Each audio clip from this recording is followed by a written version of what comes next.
Hey, this is Alex from Graysand, and in this video I'll show you how we made a Christmas tree out of beech driftwood. As local pine Christmas trees cost around $150 here, and we didn't want to go with a plastic option, so we decided that it would be fun to build a Christmas tree as a family project. We collected the driftwood from the beach and built it at home together. The kids loved the tree and the entire process that went into it. All we needed to buy was the 19mm dowel post, the lights, decorations and the gold star to place on top. Everything else we used was driftwood that we'd found washed up upon the beach. So if you're interested in creating your own driftwood Christmas tree, keep watching and I'll show you the simple process on how to make one. To get started, the first activity in this family project was to go to the beach with the kids and collect the driftwood for the Christmas tree. We are lucky to have some really nice beaches where we live that always has weathered driftwood washed up upon it.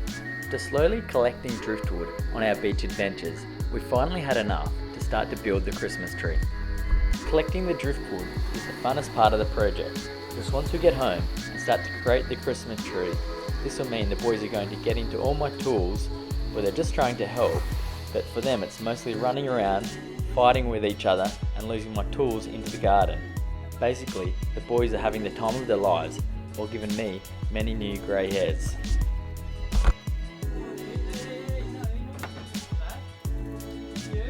Okay, so the first step is to make a base for the tree to stand on. The base needs to be kind of heavy to work as a foundation for the tree, so I just cut up an old piece of log to use as the base point of the Christmas tree. For the structural trunk of the Christmas tree, I've decided on using a stick of 19mm dowel. We drill a 20mm hole into the log and stick the dowel into the log with a bit of PVA glue.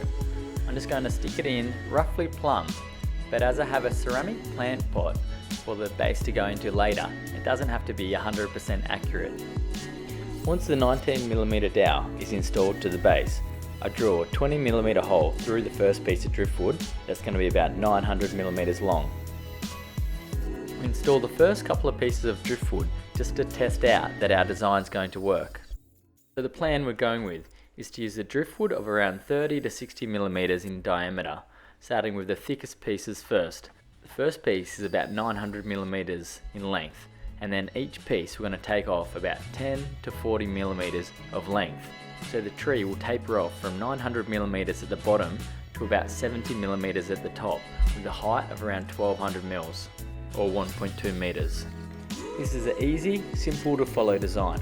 Now we know it's going to work, so it's just a matter of cutting the driftwood pieces to size, sanding the ends if needed, then drilling a 19mm hole into the center of each piece of driftwood. Now once all this driftwood is prepared, we can go through and install them onto the dowel post in the correct order.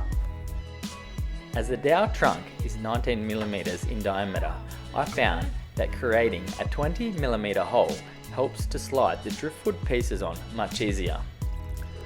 We slide the pieces of driftwood over the dowel and occasionally check to make sure that we are creating a pine-shaped tree with the driftwood.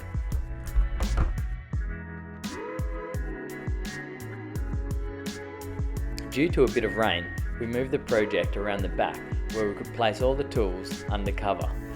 Yeah, it's just typical. As we moved all our gear and all the tools into the backyard and under cover, it didn't end up raining, but that just meant we just had to finish the project in the backyard.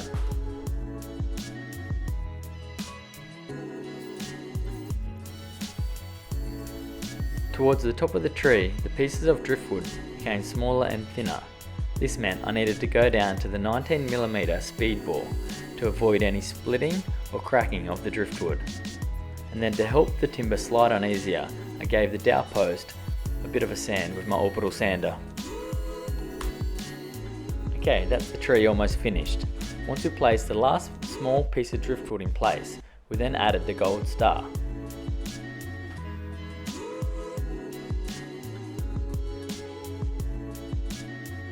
The boys are starting to get excited about seeing the tree come to life. So we then placed the base of the tree into a ceramic pot from the garden, and then we found an old marble tabletop for the pot to sit onto. And lastly, we just filled up the pot with white river pebbles from the garden path. Okay, so that's the Driftwood Christmas tree finished. All we bought in this project was a gold star and dowel post. Everything else was either found on the beach or recycled from our garden. Thanks for watching and see you next time.